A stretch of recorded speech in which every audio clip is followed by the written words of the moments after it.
Hey everyone, welcome back to another episode of Mondays with Mindy. Christian Brescia, how are ya? I'm very well. How are you, Mindy? I'm good. Christian and I are going to be having a conversation with actress, producer, writer, and activist Meredith Salenger. Meredith was born and raised in Malibu, California, and began her acting career at the tender age of 10 years old, playing an orphan in the 1982 film version of Annie, directed by John Huston. By 14, she was starring in the leading role of The Journey of Natty Gann opposite John Cusack. And from there, she went on to star in films like, oh, little ones, like Dream a Little Dream and A Night in the Life of Jimmy Reardon with River Phoenix. She then took a break and went to Harvard University, graduating cum laude with a degree in psychology. And upon her return to Hollywood, Meredith was cast opposite Steve Carell in HUD, guested on gobs of television shows, including Will and Grace, Anger Management and Dawson's Creek, Grey's Anatomy, Buffy the Vampire Slayer, Damages, and obviously many, many more. She also starred in the films Lake Placid and Village of the Damned and a multitude of indies, while entering the world of voiceover, joining the Star Wars universes of the Clone Wars and The Force Awakens and Rebels. You can also hear her voice in loads of other animated movies and currently on the Marvel show on Hulu called Modok. I feel really bad. It's Modok. All right. Anyway. Find out. In 2000 or not, depending on where the conversation takes us. That's true.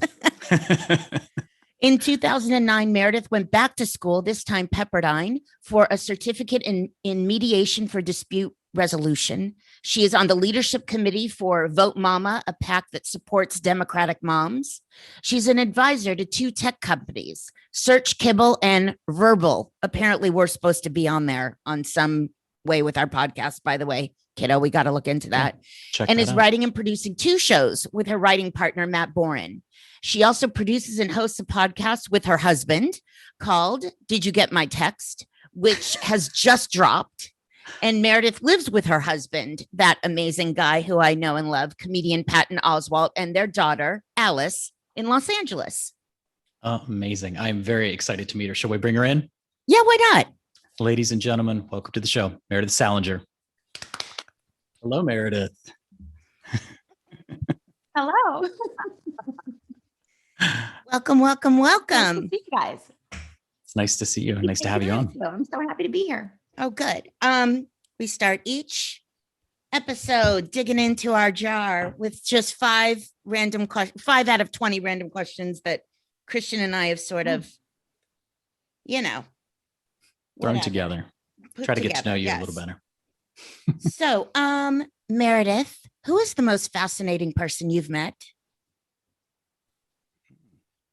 Well, I've met Kamala Harris, and she's fascinating. That's a good one. Gosh, who's the most fascinating? I mean, that's a really good question. I would say her. She's fascinating. Yeah, she's the first female VP, African-American Indian mix. I mean, come on. Yeah. And I'm a tad obsessed with her husband. I love him. Doug, I love him. Him. Yeah. So adorable. Who is your celebrity crush? Well, Barack Obama. I mean, I know he's not like an actor, but I love him more than anyone in the world. More than I would die. I have not met him. Everybody knows that he is the most important person in the world. Oh my God, I'm so jealous. He's everything and more. I know. Oh, trust me, I know. You will. I have a prayer candle with I have every book. I have a prayer candle. I've had fans Photoshop me into pictures. I am obsessed. I love him so much. You don't understand. I wasn't going to get married unless it was someone as good as him, which is hard to find. Patton's almost there. I was just going to say, you just complimented Patton like, oh my God. In a very big way. I mean, Barack Obama's like, and Patton's like, almost. Yeah. He knows. Yeah. I'm sure he knows. Yeah. Oh my God. What's the funniest thing that has happened to you most recently? Well, I wouldn't say it's the funniest. It was funny in retrospect. There was someone rang my doorbell and I like went to see who it was, and there was no one at the door. And then I like checked the security cameras because that was weird. And then I see a man walking into my backyard. And my daughter comes up and she goes, Mom, there's a guy in our backyard. And I was like, what? And I went and I have a baseball bat, and it's like a little pink aluminum. It's like a little kid baseball bat. But I went in the backyard and I was like, oh. I was saying bad words. He's like, he looked like a homeless person. I didn't know what was happening. Anyway, it took him forever to get out that the gardener had told him to come to my house, and it was a regular guy, but I scared the living daylights out of him. I was like, and yeah, it's funny in retrospect. And Patton definitely put this in his show because it was so crazy. He said I had like Manson girl energy coming at this guy.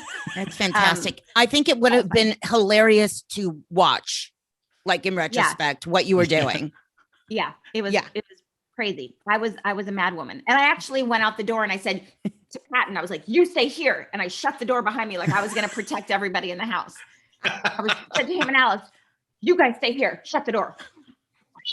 Like I was the boss. Yeah, I love scared that. the living daylights out of him. Yeah, I'm sure. Mama Lion. I like it. Okay, so anything but this story, what scares you? Well, spiders. Actually, okay. Well, I mean, a lot of things scare me. Like people who don't believe in science and won't wear their masks scare me. People who,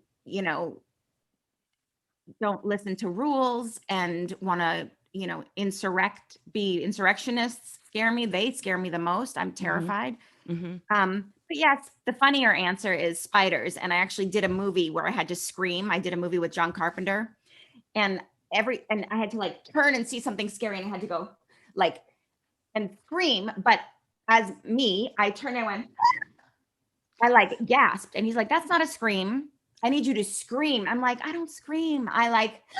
That's my scream. And he's like, what scares you? And I said, spiders. And he's like, let's take a 5-minute break. And we were filming up in the woods in like, I don't know where we were. And he sent some PA out to go collect spiders. And I didn't know this. And then he's like, when I say action, I want you to turn and look at me. And I was like, all right. And he's holding a jar of spiders, but I didn't know that yet. So I turn and I look and I go to scream and I see he's holding a jar of spiders. And I burst out laughing. I was like, I'm not going to scream if they're in a jar. And he goes, do you want me to throw them at you? Do you want me to open the jar and throw? I was like, no, I'll scream. So I was so scared that I was like, oh God, I better scream. Fantastic. We call that method acting. There's nothing wrong with that. Fearful acting. Don't throw spiders at me. Yes.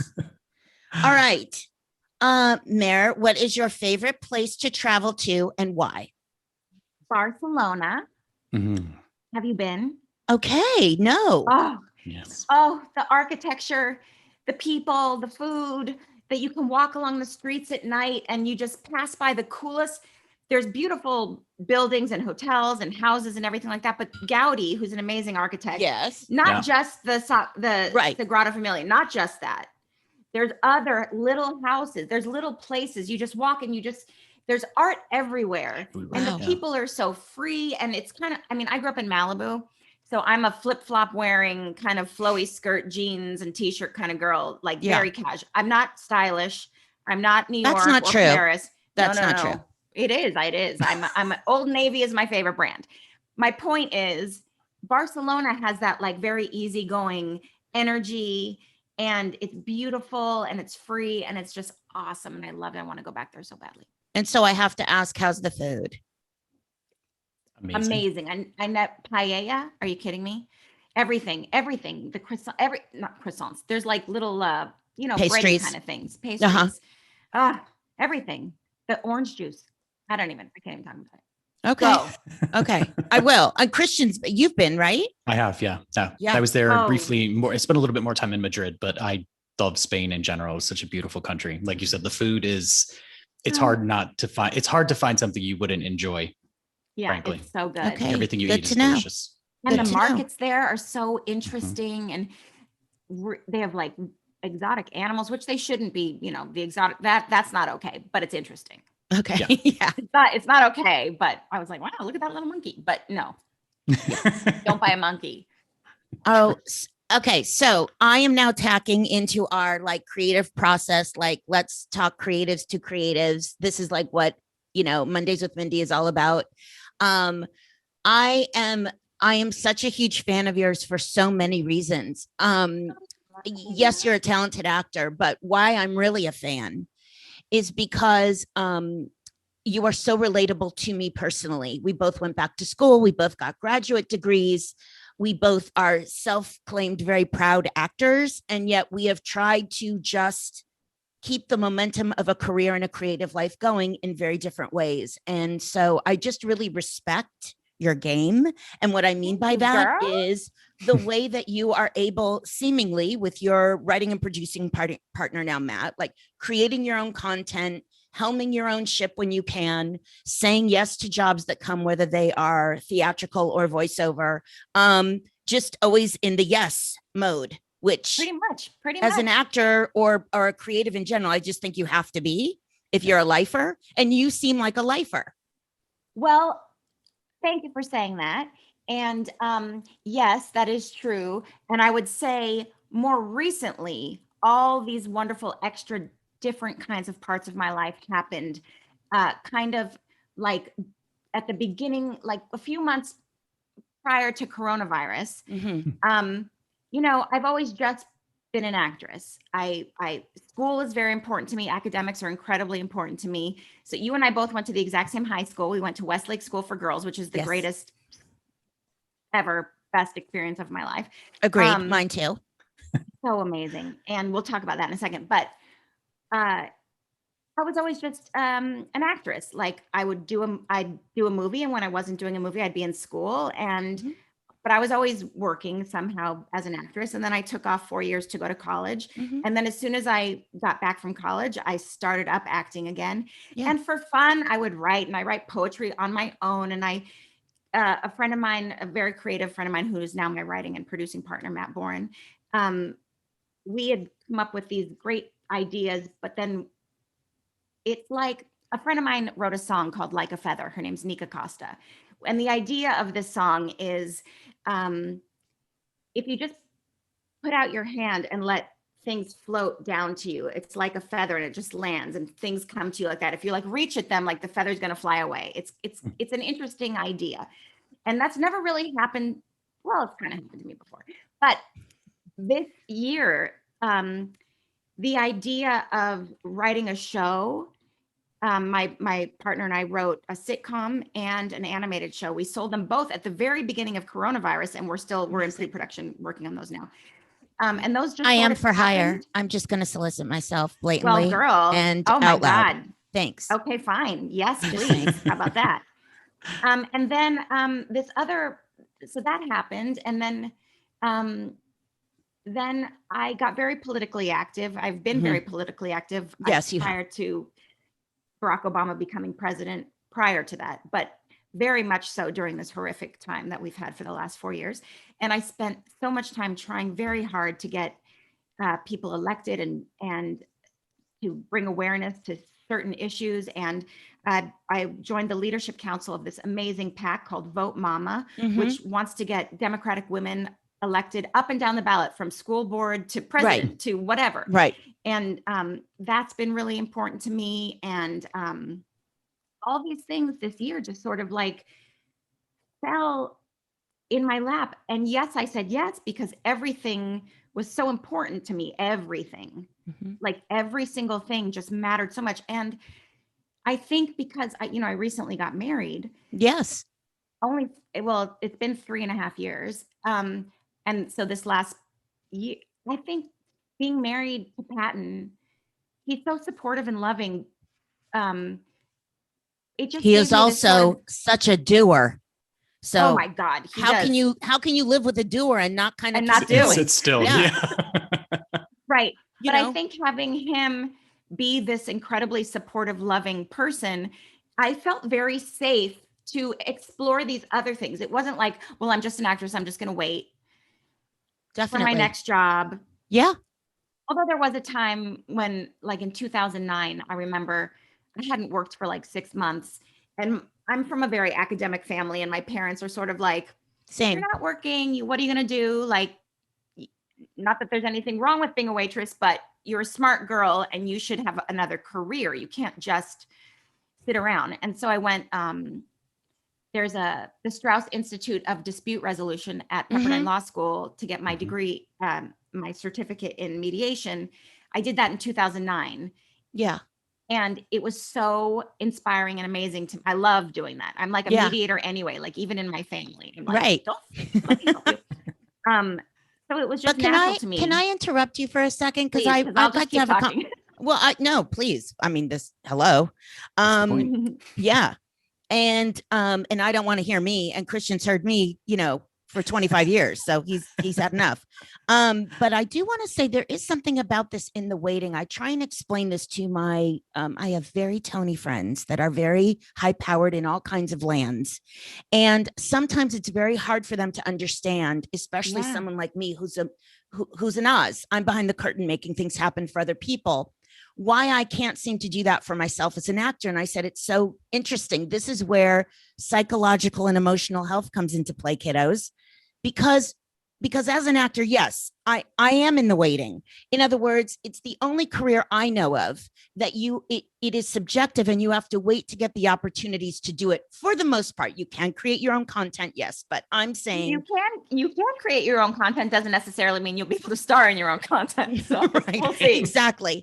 And but it's very hard to explain to people who know me as me and what I do, that can't seem to be turned around on myself. And I said, I have representation. That's what they're for. I mean, that's right.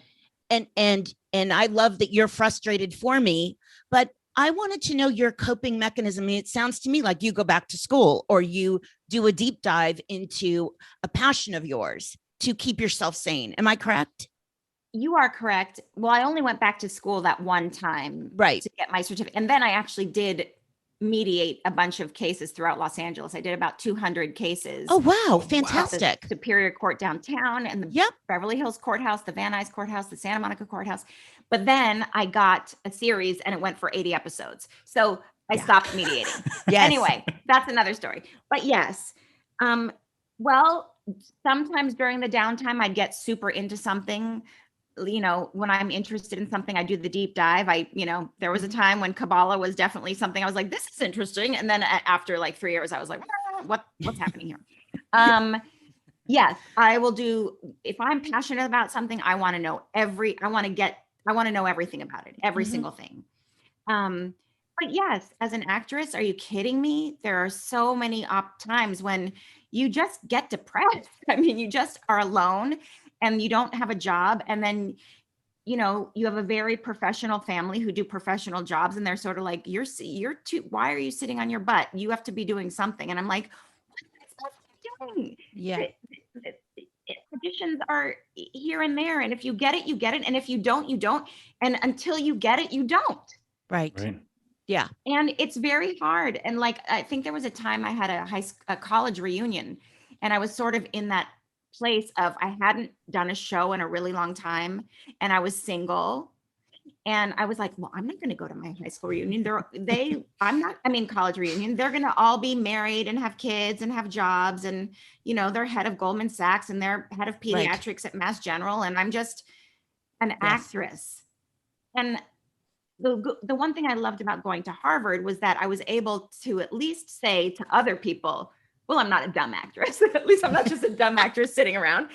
And it sort of like let me off the hook a little bit from being just, looked down. Sometimes people look down upon, which is so weird. Some people revere actors and other people are like, she's just stigma. Exactly. Well, There's also what's working, fascinating, and it seems to be the only profession that if you get some modicum of fame, which you've had very early on, they seem to be very brazen. People so are you still working? Do you have money? Exactly. Do you do you go up to a lawyer and ask them so do you have a caseload? Like, is the mortgage on your house paid? It's so amazing to me that happens. It's a great point.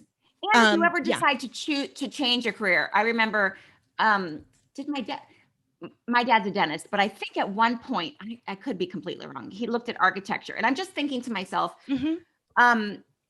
there are people who were lawyers who then decide, you know what, I'm going to be a therapist. And they change their thing, but no one's like, oh, you couldn't make it as a lawyer. Right. But like nobody does that, but only an actor. Yeah. So unless you go into the same field, like producing and entertainment in some way, but Right. if you are an actor and then suddenly you become a therapist, it's like, oh, couldn't make it as an actor, huh? And that's the energy behind it. And I mean, now that I'm 51 now. So and I'm about suddenly to now- turn 55. Exactly. You sort of Yeah. like, I'm by the way, don't- so over it. Yeah. I'm so over it. I don't care anymore. I'm like, Yeah, same. this is what I'm doing. Same. This is what I do. You're all right? You okay with that? Is that a problem for you? But when you're younger, it's sort of, it's hard to not feel shitty about yourself. Yeah, my 30s were really hard in that regard, where I was working, but obviously not doing the things of note or doing things as successful as other things. Right. And you did just I developed a little bit of a chip, and it took, I'm going to say, a full decade for me to unload that, unpack that, go get my master's, like Right. grow up a little bit, mature a little bit, and realize other people's opinions, are none of my business. But it is challenging. I wanted to ask you about it because I know you've walked that walk. Yeah. And then there's other things about being an actress. I just remember there was a time when I hadn't worked in a while, and my manager was like, I feel like you need to go back to acting class. And I was like, just appalled, because I like pride myself on the fact that I feel like I'm a really good actress. I didn't like move from Texas because someone said, you're pretty, you should go to LA and be an actress. Like, I actually like have been acting since I was little, and it's my craft. And I feel very attached to it in a professional, good way. And when he said that, I kind of like went to the depths of despair. But it was also right at the time when that drug fen came out. Do you remember that? A diet drug? Do I remember it? I miss it.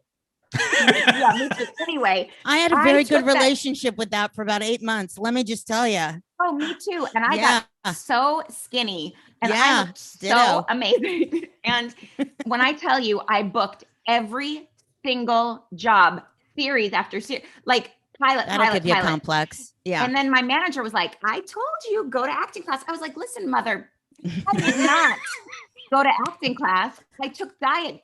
I basically became anorexic, and this business is so warped.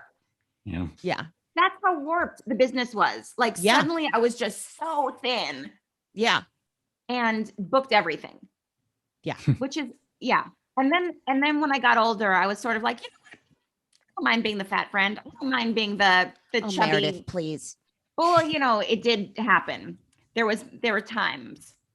Yeah. I mean, listen, I gratefully have never had that issue, and I could be delusional in saying this, but I don't believe it to be so. And my mentors have always said this, that the best is yet to come in regard to me. I look forward to aging into, listen, as soon as Betty White, no rush, but as soon as she leaves, like, I will step right in. You want her spot? Yeah. Like, there's no problem. I have seen you recently, and you're so stylish. Like, you're one of those women who's just like, you're so stylish. Your hair is stylish. Listen, I'm telling you, my 50s, my mother, I take after my mother. My dad is the hottest thing to walk the earth. Okay. My mom, and self-admittedly, she will say this. I mean, they're going to listen to this, so I want to be careful with my words, but my dad was quarterback, just hot since he was 19 and met my mother. My mother self-admittedly was very homely, bookish. She's a lawyer. I mean, it's like she's brilliant. But when my mom hit her mid 40s, let me tell you something. Something happens to that I think is happening to me. She went from cute and adorable to like, oh, go ahead with yourself, Ina. Yeah. And I do feel I'm finally coming into my own in my 50s. Oh, I think I've been watching your videos. I've been looking at you, and I'm like, with the hair, it's like a stylish. You're like a fashionista. You kind of like remind me of Anna Wintour a little bit. Like, maybe it's the hair. Okay. But like, you know what I mean? Like just stylish. Me, no. No. Oh, the opposite. No. Wait, Mindy, let me tell you something. I had a wedding I had to go to, and this is when I was single, and I went with one of my best friends, and I went to her house. I was going to pick her up. We were going to drive together, and I knocked on the door, and she opened the door, and she went, oh, no. Oh, I need to change you. And I was like wearing like, I'm telling you, I'm not, unless it's a beach wear, I really can't pull it together. I've gotten better because I have another best friend who's like, you need to wear this. I'm buying this for you. Go get this. Okay. And my friends are That's very very much helpful. helpful with me.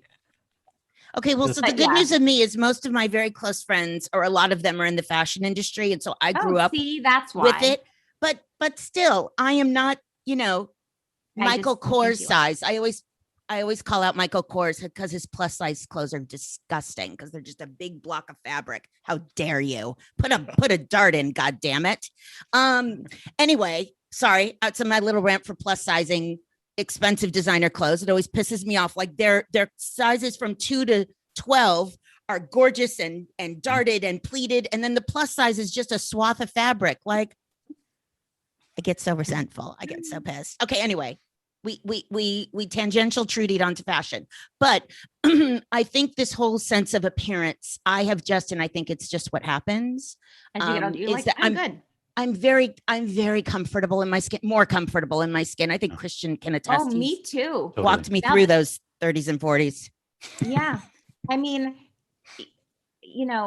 I started playing a dirty little orphan, which is my favorite kind of role to be. Is just, if I'm in a role, my favorite role is being dirty and gritty and crying. And like, I like to get in there and be like, not ugly, but just like, I'll get ugly. I like it. Right. When I Bravo. have to play the pretty girl, when I have to play like the high class wife, whatever, I always feel very uncomfortable. It's so much harder I'm like, oh God, I have to look pretty. And then I'm so concerned, like, do I look over? Like, it's just a thing. A lot And of I pressure. just, Yeah. but I don't really care anymore. And do you still get excited? I mean, I still get so excited at the possibility of working and creating yes. and collabing on a film or a TV show. Yes, Oh, that passion yes. does not die, right? That never dies. Yeah. When Do you you're have working, any? I was just going to say, when you're actually acting, when you're actually on set, when you're actually working, Mhm. it's my favorite place to be. There's Same. literally no place that I feel more comfortable than being on set and working and acting and really like doing a good job and having good material. That makes me so happy. Well, and I so have yes, to it's say, exciting. I have to say this podcast, I will forever be indebted to Christian for so many reasons, but also that he said, "Hey mama, we're doing this." Is that, for me, it's the biggest thing I missed during the pandemic and the stay at home was connecting to other creatives. This is kind of the origins of Mondays with Mindy, because I realized that in a vacuum, I'm good for a while by myself. I'm a really good cheerleader for myself, etc. But that sense of communing with each other, feeding off of your energy and your passion is what, I'm telling you, I'm on a invigorate you. high. Yeah. I mean, this is invigorating. This is actually like, what an exciting day this Yeah. is. We're going to talk to it. Now, It's I so I fun. know you are about to, and by the time that this goes out, it will. What made you and Patton decide to do your podcast? Oh, yeah. So, well, at the very beginning of coronavirus, I was like, Patton, we're not doing anything. Like, we can't go on set. All of his shows, he's a comedian. Yeah. So he had stand-up Did he have shows a in- mass cancellation? Oh my gosh, his whole tour. He's like like they're rock stars and comedians. They all go on tour. So he had like a different city every weekend and they all got canceled. So there goes, your entire year of salary. Yeah. And then all of he's on a sitcom and that got Yep. canceled. Everything got canceled, everything. And we were sort of like, tapping our, what are we going to do? And I was like, we should do a podcast. Da-da-da. And at the beginning, he's like, no. He says, no. And then as soon as coronavirus is ending, he's like, you know what we should do? A podcast. And I was like, I'm going to murder you. So we decided to do a podcast because basically during coronavirus, I'm in my office, he's in his office, Mhm. or he's in the front porch and I'm in the back. Right. And we text each other all day long. It's And hilarious to me. We never actually speak to each other during the day. He's got work, he's writing, I'm doing stuff. We never speak to each other until like it's nighttime. But during the day, we'll text each other and we'll do like a thumbs up or a heart or like, oh, that's cool response. But we never get to have a conversation about anything. So we decided, like, wouldn't it be great if we could actually sit down for an hour and just talk to each other in like face to face about the things that we've been texting each other all day long. But so we started a podcast called Did You Get My Text? I love it. Love the name. And so, Yeah. it's very I'm so funny. I'm so glad about that. Well, and I think just, obviously doing the deep dive into you and your career, in voiceover, yes, but I think people, when they think of you, don't realize how funny you are. Mhm. And also on paper is one thing, but I have found that someone who has degrees and has a certain intellect is usually quite funny and amusing. Well, usually, humor to me Mhm. is usually someone who's clever and witty. And to be clever and witty, you need to be intelligent. And my favorite, most comedians, they're incredibly intelligent. And, Right. Yeah. Yeah, they have the So- social skills of an egg, but I mean, oh my God, they're brilliant. Mindy, right? can I just thank you for pointing Oh, that out? I have too I many am the friends that are social stand-ups. butterfly. Yeah. My husband, going anywhere with him it's like having a toddler. I mean, yes, the social skills, not high on the Yeah. roster there. But they're brilliant for the But he's most part. certainly adorable. He's my Yeah. arm candy. Oh my He's gosh. adorable. You're going to get a piece of jewelry for that because that's probably the biggest compliment you could ever give him, right? That and Oh my Oh my Obama. God. gosh. Jewelry from him is another story. Okay. Oh, yeah. All right. That'll be a private when I That's a take you to separate. tea. We'll dish about that. How has your relationship with Alice grown during Oh. this year, Oh, especially? my Alice. Well, Oh I my mean, this is a gosh. year where you've really, right? You're just Yeah, well- around more. Not that you aren't before, but Well, for listeners who don't know, I married my husband. His wife had passed away, yes. and they have a little girl named Alice who, when I met her, she was 8 years old.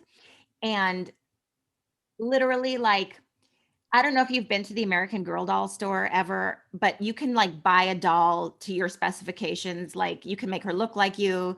You could make her personality. Like, is she sporty? Is she I swear to God, Alice, it's as if I ordered her online.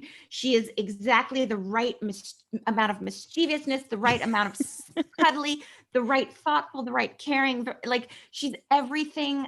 She's oh my God, she's my life. I love her so much. And she looks like me, and I love her. And her little freckles. Oh my God, I could die.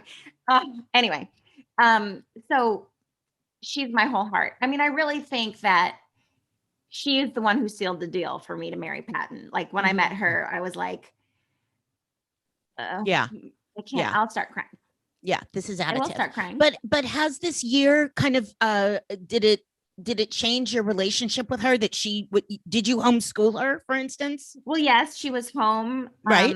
The nice thing about her age, because during coronavirus, she just turned 12. So she was 11 when it started. And the great thing about Alice is she's incredibly bright. So of course she's able to get online by herself. Oh, She great. doesn't need help. Okay. She doesn't need help with school, but she does. Every now and then she'll come and she goes, can you help me with this? Or I'll read an essay she wrote and we'll work on it together. But she doesn't actually need help. She's brilliant. And her school really says, you don't actually have to help them. If they have a question, we will help them figure it out. And I was like, Good. oh, that's interesting. Well, I literally it's could great. not have gotten through 8th and 9th grade English without my mother helping me with my papers. So, Yeah. Must I'm like just hard. saying, Ina Cohn basically wrote most of my papers through 8th and 9th grade till I finally had the courage enough to like have my own voice. And Dr. Dixon said, you can write, Mindy, you can do it. Because my sister would, Dr. Dixon, did you have Dr. Dixon? I didn't have him, but all of my friends had his class, and I was just like jealous. Yeah, he really is the reason. Did you ever have Mr. Schofield, the debate teacher? I mean, of course. And changed King, your I life, had him right? for volleyball. What are you kidding? Also, everybody had a crush on him. Yeah. Yeah. Mr. Brady, everybody had a crush on Mr. Brady. Do you remember him? I didn't have, he wasn't there when Oh. I was there. Oh, he came up. Yeah, He was we've like now the gone young- down into the vortex Sorry. of Westlake School for Girls faculty. If none of you listeners have decided where did they just go. Yes, but Dr. Dixon really is the one who turned me into a voracious reader, who told me that I could write, and I enjoy writing now because of him. So yeah, but before then, because my sister is a genius and she's a wordsmith, and so is my mother. And my mother would sit there and, I mean, anything to get away from the law. My mother's was a real estate lawyer, so she was like, "Oh, creative writing, let's go." Oh, that's amazing. Yeah. So you did not have to do that with Alice. She's sort of a self-starter. She's a self-starter, but it was great having her home all the time, because in Was it? between her breaks, oh yes, because then on her breaks, when she had between classes, she'll get 20 minutes here or she'll get lunch and then we get to be together. Yeah. And she's a snuggler, which is amazing. Like, she's older now. And I always thought like kids stop snuggling at 8, but she likes to snuggle. So we'll snuggle and we'll talk and we'll lay there and look at each other and like nose to nose. And I just look at her cute little nose and I just love her to death. She's amazing. So what did you guys binge on? What's your latest binge? Oh God. Or do you? The Crown. Oh, yes. The Mm. Queen's Gambit, The Crown. Good one. Everything. What are we? I can't even remember now. There was that. There was a magic one with that. I can't remember the name of Okay. it, but everything. Yeah. We watch stuff as a family and Do you? everything. Yeah. Yeah. We binge. That's nice. Martin watches a lot of film, and his whole thing Same. is he's a film buff. We bonded on when we did a movie together. That's kind of where our first 5 conversations were about movies. Yeah, he wanted to introduce me to all the classics that I hadn't seen. So millions of them, because I saw Breakfast Club and Pretty in Pink. Meredith. But he's like, you didn't see Gone with the Wind, you didn't see Casablanca, you didn't see. So he's been educating me during this I'm time. so glad. I do the same thing with people that I work with. I will mention Lucy Hale. I just gave her a list of 20. I'm like, listen, I adore you. Go watch these and we'll have a conversation. Yeah, he does that to me. Okay, but I he love likes that. to sit with me while I'm watching, so he gets a thrill out of my reaction to seeing things for the first time. So Yeah. Who inspires you right now theatrically? Is there someone that you just go, okay, I want to work with you, or I want to?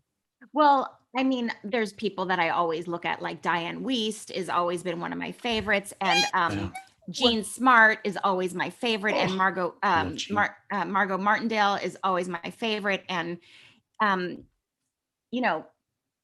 Oh, Mary, we have such similar tastes. I don't know. I like you even more.